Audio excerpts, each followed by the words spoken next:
اعوذ باللہ من الشیطان الرجیم بسم اللہ الرحمن الرحیم۔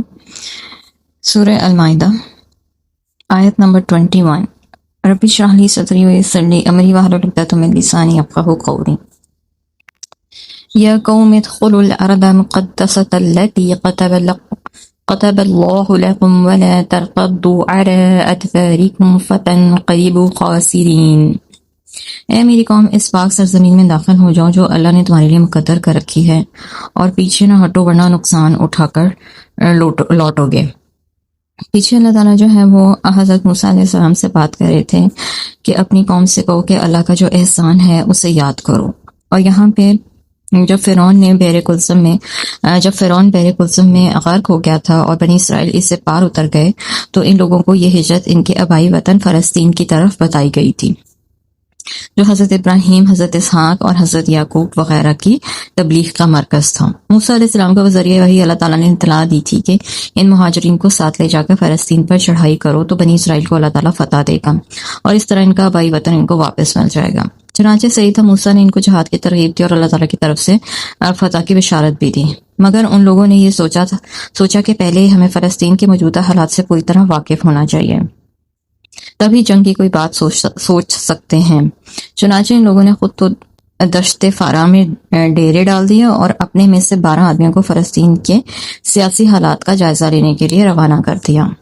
سیدنا موسیٰ نے ان لوگوں کو روانہ کرتے وقت یہ تاکید کر دی تھی کہ حالات جیسے بھی ہوں آ کر صرف مجھے بتانا، ہر کس نہ کس کے سامنے تشہیر نہ کرنا، یعنی ہر ایک ایرے کو مت بتا دینا حالات۔ قالوا یا موسیٰ ان فیہا قوما جبارین۔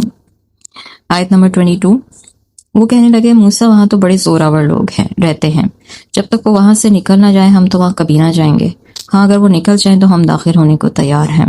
اور جب فلسطین کے علاقے کا دورہ کر کے واپس آئے تو اس کی رپورٹ خفیہ طور پر حضرت موسیٰ کو دینے کے بجائے ہر ایک کو وہاں کے حالات انہوں نے بتانے شروع کر دیے، اور وہ رپورٹ یہ تھی کہ فلسطین کا علاقہ واقعی بڑا زرخیز اور شاداب ہے، وہاں پانی اور دودھ کی نہریں بہتی ہیں، لوگوں کے معاشی حالات اچھے ہیں، لیکن وہ لوگ بڑے طاقتور، زور آور اور قدآور ہیں، ہم ان کے مقابلے میں بہت چھوٹے ہیں، لہٰذا ان لوگوں پر فتح حاصل کرنا ہماری بساط سے باہر ہے۔ اور موسیٰ سے کہنے لگے کہ ان طاقتور لوگوں کی موجودگی میں ہمارا وہاں داخل ہونا اور پھر مقابلہ کر کے فتح یاب ہونا جو ہے وہ ناممکنات میں سے ایک ہے، اور اگر اللہ نے یہ علاقہ ہمارے مقدر میں لکھا ہوا ہے تو وہ کوئی ایسا انتظام کر دے کہ وہ وہاں سے نکل جائیں تو تب ہی ہم اس میں داخل ہو سکیں گے۔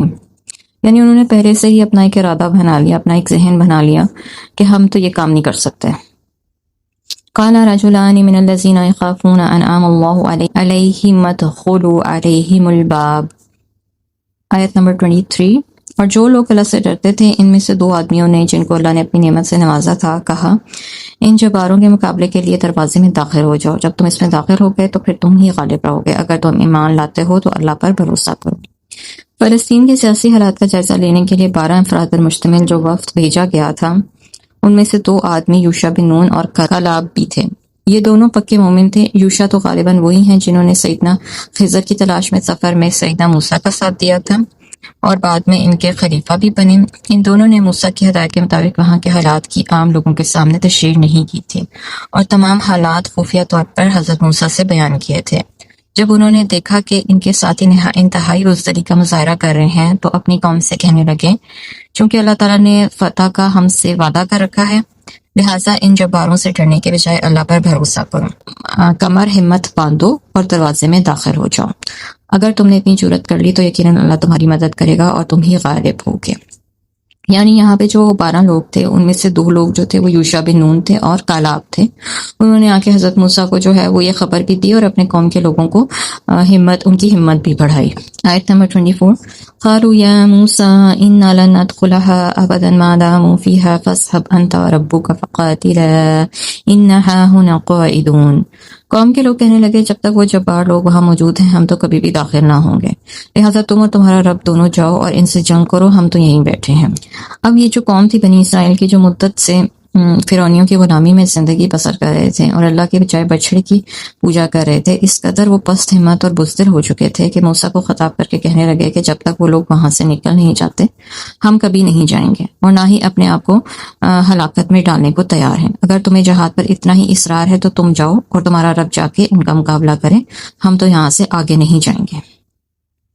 آیت نمبر 25 قال ربی انی لا املک الا نفسی و اخی فافرق بیننا و بین القوم الفاسقین۔ اب موسیٰ علیہ السلام کو غصہ چڑھ گیا، انہوں نے کہا کہ اے میرے پروردگار، میرا اختیار تو صرف اپنے آپ پر اور اپنے بھائی پر ہے، لہٰذا ہمارے اور نافرمان لوگوں کے درمیان جدائی ڈال دے۔ موسیٰ علیہ السلام اپنی قوم سے یہ جواب سن کر سخت مایوس اور غمگین ہو گئے اور اللہ کے حضور دعا کی کہ ایسی قوم سے تو میں اکیلا ہی بھلا ہوں، جیسے تو حکم دے میں خود حاضر ہوں یا پھر میرا بھائی حاضر ہے ہارون، جو خود نبی تھے اور مصر میں فرعون اور فرعونیوں کے سامنے ہر دکھ سکھ میں شریک رہے تھے، جو میرے کہنے میں ہے۔ اگر ایسی نافرمان قوم میری بات نہیں مانتی تو اب میں کیا کر سکتا ہوں۔ آیت نمبر 26 قال فإنها محرمة عليهم 40 سنة يتيهون في الأرض فلا تأس على القوم الفاسقين۔ اللہ تعالیٰ نے فرمایا اب وہ زمین ان پر 40 برس کے لیے حرام کر دی گئی ہے، اتنی مدت یہ لوگ زمین میں مارے مارے پھریں گے، لہٰذا ایسے نافرمان لوگوں کی حالت پر غم نہ کرو۔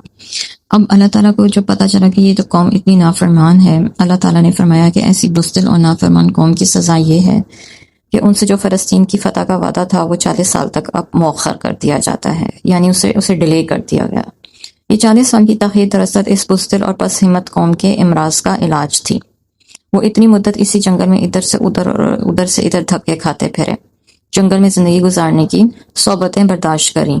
اس 40 سال کے عرصے میں اس قوم کے جوان اور بزدل نسل مر کھپ گئی اور جو نئی نسل پیدا ہوئی آزاد فضاؤں میں وہ پرورش پانے لگی، نرمی گرمی برداشت کرنے کے عادی ہو گئے اور ہمت والی بن گئی۔ پھر وہ لوگ اس قابل ہوں گے کہ اگر انہیں جہاد کے لیے ترغیب دی جائے تو وہ اٹھ کھڑے ہوں گے۔ لہٰذا اے موسیٰ، اس قوم کو جو یہ علاج کے طور پر سزا دی جا رہی ہے، آپ کو ایسے لوگوں پر ترس نہ آنا چاہیے۔ آیت نمبر 27 وَاتْلُ عَلَيْهِمْ نَبَأَ ابْنِ آدَمَ بِالْحَقِّ۔ نیز آپ نے اہل کتاب کو آدم کے 2 بیٹوں کا سچا واقعہ سنائیے۔ جب ان دونوں نے اللہ کے حضور قربانی پیش کی تو ان میں سے ایک کی قربانی قبول ہو گئی اور دوسرے کی نہ ہوئی۔ دوسرے نے پہلے سے کہا میں ضرور تمہیں مار دوں گا۔ پہلے نے جواب دیا اس میں میرا کیا قصور، اللہ تو صرف پرہیزگاروں کی قربانی قبول کرتا ہے۔ بنی اسرائیل کا جہاد سے اس طرح انکار کرنے کا قصہ بیان کرنے کے بعد اب آدم کے 2 بیٹوں کا قصہ بیان کیا جا رہا ہے۔ یہ دونوں بیٹے حابیل اور قابیل تھے۔ ان میں سے قابیل عمر میں بڑا تھا، کاشتکاری کرتا تھا، جسم کا قوی اور تند مزاج تھا۔ اس کا چھوٹا بھائی حابیل جو تھا وہ بھیڑ بکریاں پالتا اور چرایا کرتا تھا، نیک تھا، فرمانبردار تھا۔ ان دونوں میں کسی بات پر تنازع پیدا ہوا، لڑائی ہو گئی اور بالآخر قابیل نے ظلم کی راہ اختیار کرتے ہوئے اپنے مظلوم بھائی کو جان ہی سے مار ڈالا۔ پچھلی آیات کا اس قصے سے یہ ربط معلوم ہوتا ہے کہ یہودی مظلوموں کے قتل میں بڑے دلیل واقع ہوئے تھے، حتیٰ کہ انبیاء کو ناحق قتل کرتے رہے، یعنی یہود قتل کی سازشوں میں اور مظلوموں کو قتل کرنے میں بڑے دلیر واقع ہوئے، مگر جب جہاد کا موقع آیا تو ایسی بزدلی دکھائی کہ اپنی جگہ سے ہلنے کا نام ہی نہیں لیتے تھے، جس سے یہ نتیجہ نکالا جا سکتا ہے کہ مکر و فریب کی چالوں سے مظلوموں پر ہاتھ اٹھانے والے لوگ مارکے میں نامراد ہی ثابت ہوا کرتے ہیں۔ دور نبی میں بھی مدینہ کے یہودیوں کی بالکل یہی صورتحال تھی۔ حابیل اور قابیل میں کس بات پہ تنازع ہوا تھا؟ قرآن اس سوال کا جواب دینے سے خاموش ہے، البتہ تفاسیر سے یہ معلوم ہوتا ہے کہ آدم جس لڑکی سے حابیل کا نکاح کرنا چاہتے تھے، قابیل یہ چاہتا تھا کہ یہ لڑکی اس کے حصے میں آئے۔ اس کا یہ مطالبہ چونکہ بے انصافی پر مبنی تھا، لہٰذا اسے تسلیم نہ کیا گیا، اس سے قابیل اور بھی طیش میں آ گیا۔ حضرت آدم نے یہ پیش کیا کہ دونوں اللہ کے حضور قربانی پیش کرو، جس کی قربانی کو آ کر کھا جائے گی، یعنی جس کی قربانی اللہ کے ہاں قبول ہو جائے گی، اسی سے اس لڑکی کا نکاح کر دیا جائے گا اور یہ تنازع، یہ جو لڑائی جھگڑا یہ ختم ہو جائے گا۔ چنانچہ ان دونوں نے قربانی پیش کی۔ حابیل ویسے بھی نیک سیرت انسان تھا اور اس لڑکی سے نکاح کا حق بھی اسی کا بنتا تھا۔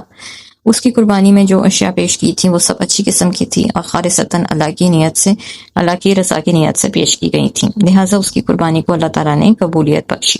اس کے مقابلے میں قابیل بے انصاف اور اچھے کردار کا مالک نہ تھا اور قربانی میں ناقص اور ردی قسم کی اشیاء رکھی تھیں، لہٰذا اس کی قربانی کی چیزیں جوں کی توں پڑی رہیں، گویا اس قربانی کی کسوٹی نے بھی حابیل ہی کے حق میں فیصلہ دے دیا۔